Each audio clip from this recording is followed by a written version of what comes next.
هل الفجر بعد الهجر؟ اهو ده مضمون اغنية ودارت الايام، اللقاء بعد الخصام.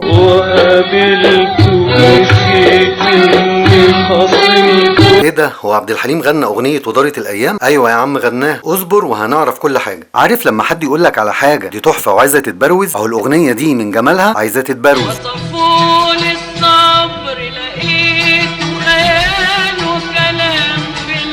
تعالوا بقى يا حلوين نبروز الاغنيه ونحكي الحكايه، بس بصوت ام كلثوم لانها اغنيتها طبعا، وعلشان كمان كلمات الاغنيه معبره اكتر من ست مش من راجل. وهنعرف كمان ليه عبد الحليم حافظ غناها، وايه سبب اكبر خلاف حصل بين العندليب وكوكب الشرق.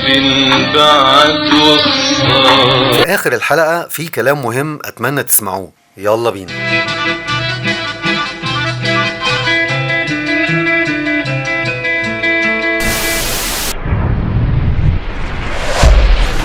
مساء الفل يا حلوين. سنة 1970 على مسرح سينما قصر النيل غنت أم كلثوم أغنية ودارت الأيام، وفي اليوم ده كانت أول مرة تغني بعد وفاة الرئيس جمال عبد الناصر، وده السبب اللي خلاها بكت بحرقة وهي بتغني على المسرح. ودارت الأيام.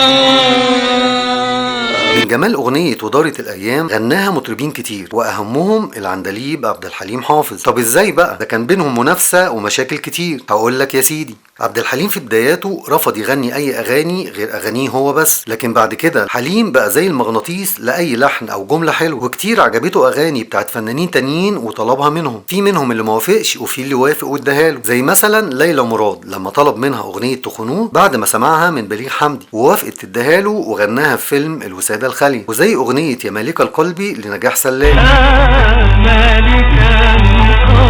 اللي حليم غير في كلماتها وغناها.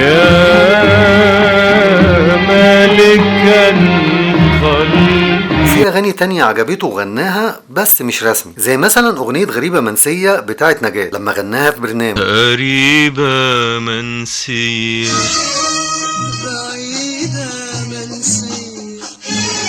غريبة من يومي ترللررا من يومي مظلومة من كل حنية. ومن أهم الأغاني دي أغنية ودارت الأيام. مقدرش على بعد حبيبي. وخلي بالك حليم غناها في تسجيل خاص مش في استوديو ولا حفلة. عبد الحليم حافظ وأم كلثوم كان بينهم منافسة وغيرة فنية، وكان في صحفيين وإعلاميين كان أكل عيشهم إنهم يوقعوا بينهم ويزودوا الغيرة دي. تعالوا بقى أحكي لكم على أشهر خلاف حصل بين أم كلثوم وعبد الحليم. في حفلات أعياد الثورة كانت الست بتغني وصلة وبعدين حليم يغني، وبعدين الست بتختم الحفلة بالوصلة التانية. وفي يوم من الأيام صحفيين كتبوا كلام مدح في عبد الحليم على حساب أم كلثوم، يعني استفزوها وخلوها تغضب من حليم، مع إن الراجل ما قالش حاجة. وفي حفلة العيد ال12 للثورة سنة 1964 قررت أم كلثوم تغني الوصلتين بتوعها الأول قبل حليم، وتفاجئ حليم بالكلام ده وزعل جدا لأنه كده هيغني تقريبا الساعة 4 الفجر، وطبعا الجمهور هيكون تعب وهيس ومش هيتفاعل معاه. فطلع حليم على المسرح وهو منفعل وقال: طبعا منتهى الجرأة ان واحد يغني بعد ام كلثوم او يختم حفلة غنت فيها ام كلثوم، لكن انا معرفش يعني الاستاذ عبد الوهاب والست ام كلثوم اصروا ان انا اختم الحفلة. ده شرف كبير، معرفش هو شرف ولا مقلب. مش سهل انت برضه يا عبد، اصل خلي بالك الكلام ده اتقال قدام الرئيس والمشير وكان بيتذاع على الهوا، يعني البلد كلها سمعته. ام كلثوم زعلت جدا، وبصراحة عندها حق، دي برضه ام كلثوم كوكب الشرق. وكلمت الرئيس جمال عبد الناصر وطلبت منه ان حليم ما يغنيش في عيد الثورة اللي بعده وما تنزلش اغانيه في الاذاعة. انت بتخدعيني الوقت ده كله، بتمثلي عليا، تقربيني منك، وفي الوقت نفسه نازله فيها طعنات. الرئيس جمال عبد الناصر طلب من عبد الحليم يعتذر لأم كلثوم علشان الموقف يعدي ويقدر يغني تاني، وده طبعا كان صعب على عبد الحليم. جبار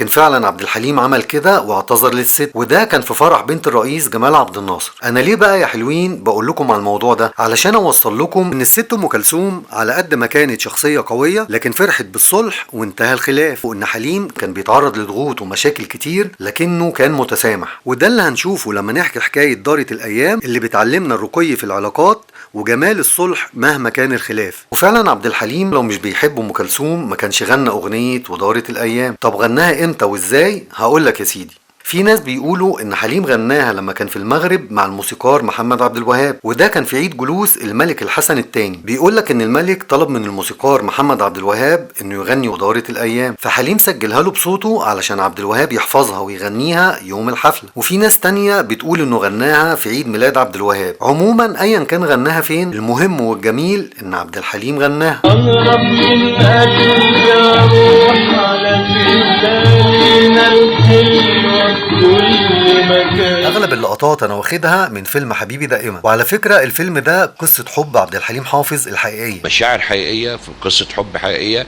وبين قوسين قصه حبيبي دائما هي قصه حب عبد الحليم حافظ. ونرجع تاني لحكايتنا الاصليه، حكايه ودارت الايام.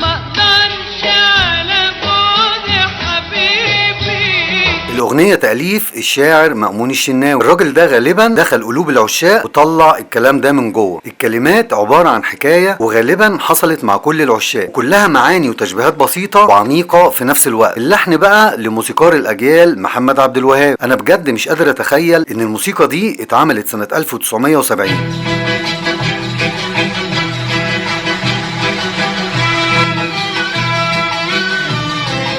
ليهم حق يقولوا عليه موسيقار الأجيال.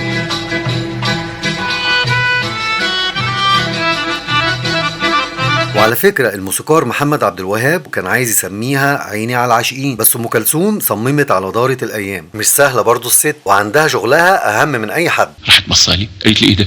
انا هقول لك؟ قلت لها اه. قالت لي انا اقول كده؟ قالت لي لا انا ما غنيهاش. قلت لها وانا ما لحنش الا كده. عيني يا عيني ترى يا عيني ترى عيني يا عيني. هو ده كده. قالت لي لا انا ما غنيهاش، وحبت تبص لي عشان اقولها، رحت انا مداري وشي في الناحيه الثانيه خالص وحطيتها امام امر واقع. راحت قايله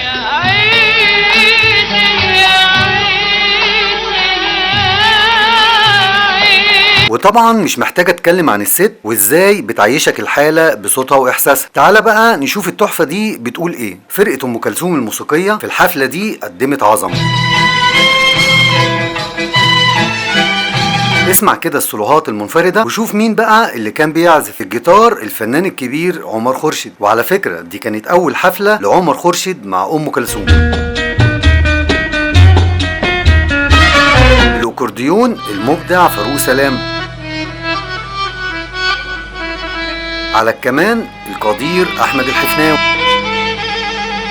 على الناي الفنان سيد سالم. وطبعا بقية الفرقة كلهم مبدعين. وتبتدي الست تغني وتحكي الحكاية.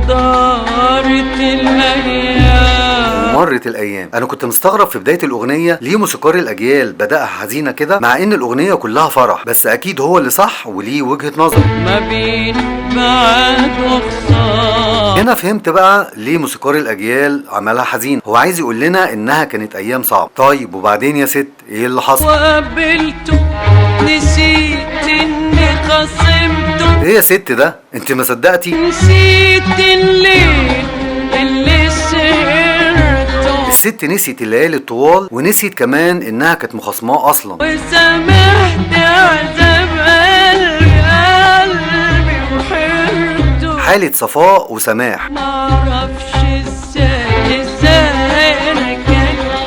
هي نفسها مستغربة، شكلها كانت زعلانة قوي، لكن الجميل انها كلمته وكأن مفيش زعل بينهم. هو الطبيعي واللي نعرفه انها تقول له انت مش فاكر اللي انت قلته؟ طب فاكر اللي انت عملته؟ ما هو الاهتمام ما بيطلبش، لكن هي كل اللي فكرت فيه انها ما تقدرش. على بعد حبيبي انا بصراحة رد فعل الست غريب قوي بعد كل الزعل والخصام. بس شوف بقى هو قابلها ازاي وانت تفهم.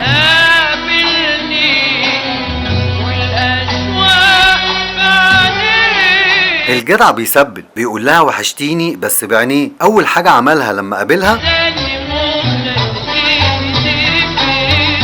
يا ابن اللذينة ده سلم عليها وقفش في ايديها وما سابهاش. وهمس في قلبي الحق عليه. ده مش اعتذار واسف وخلاص، لا ده همس واد لعيب. وبص النتيجة بقى هي حصل لها ايه. نسيت ساعتها بعدنا ليه. ايه ده؟ امال احنا بعدنا ليه؟ هو احنا كنا زعلانين ولا ايه؟ وبتسأل نفسها امال فين؟ دموع عيني اللي ما نامت ليالي. والاجابة عنده.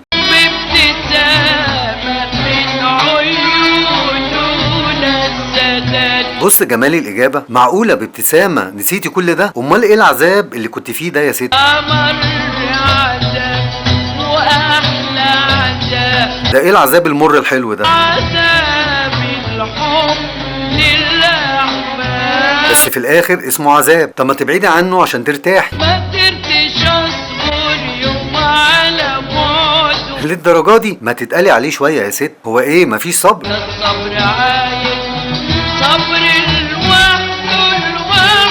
وما تستغربش، ما هي لسه قايلة ما اقدرش على بعد حبيبي. يا بختك يا عم. انا ليا مين اللي حبيبي. تخيل هي حاسة إن هو ده اللي طلعت بيه من الدنيا.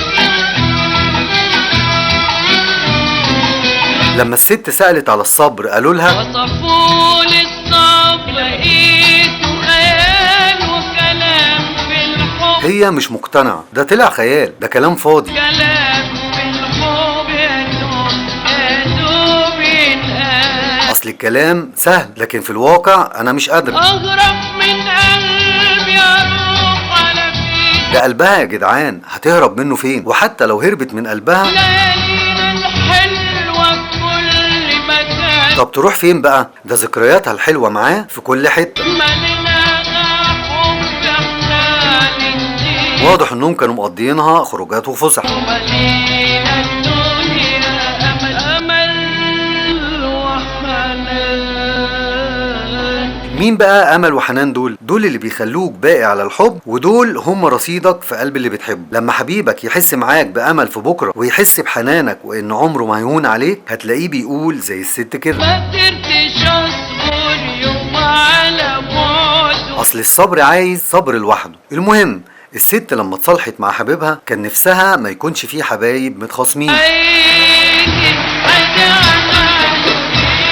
الست حاسه بيهم اصلها مجربه.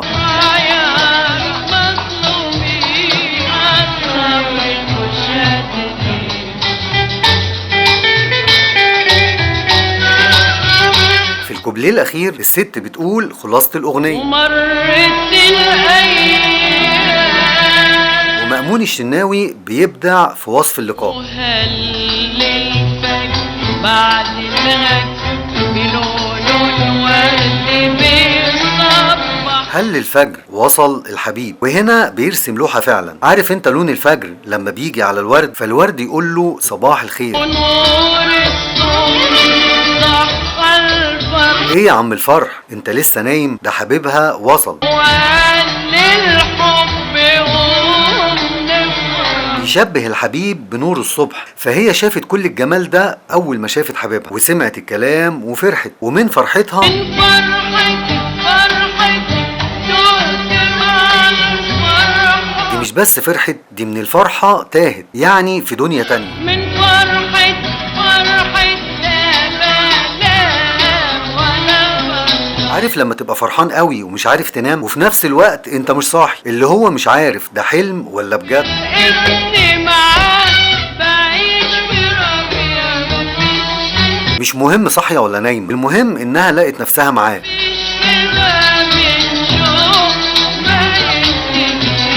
تقول لك الشوق ما بيخلصش وشوق تاني ابتدى.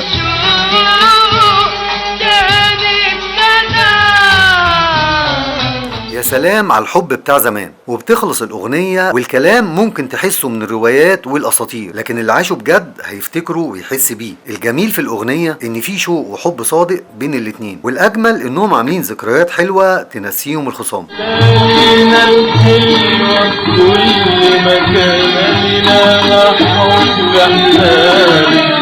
في الآخر اللي عايز أقوله، الأغنية بتقول لنا إن طبيعي في أي علاقة يبقى فيه خلاف واختلاف وممكن يوصل لخصام، لكن الجميل إن الشوق والحب يبقى أقوى من الخصام. وبتعلمنا الأغنية الذوق والجنتلة والرقي في العلاقات. في ناس بتتعب في جوازها وحياتها بتتقلب واحيانا بتنتهي، وفي الزمن ده بنشوف نهايات مرعبه لرجال وسيدات. يا ريت ندقق في الاختيار وما تقوليش كان بيمثل او كانت بتمثل، علشان غالبا بيبان، بس احنا اللي بنستعبط وبنعمل نفسنا مش واخدين بالنا. طب مين هو الشخص المناسب؟ الشخص المناسب سواء راجل او ست هو اللي تحس معاه بالامان، هو اللي زعلك ودموعك غاليه عليه، اللي ما يستحملش بعدك وخصامك، اللي بيهون عليك وبيقبلك في كل احوالك، اللي بيقدر وجودك وانت معاه مش بعد ما تمشي. وكل ده مش هيحصل ويستمر غير لما يكون متبادل. والكلام ده مش عن شخص مثالي بدون عيوب، لكن عن شخص مناسب. واتمنى لكم حياة سعيدة.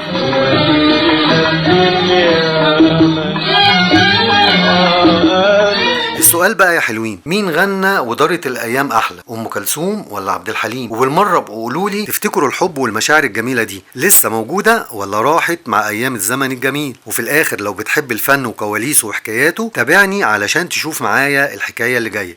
سلام يا حلوين.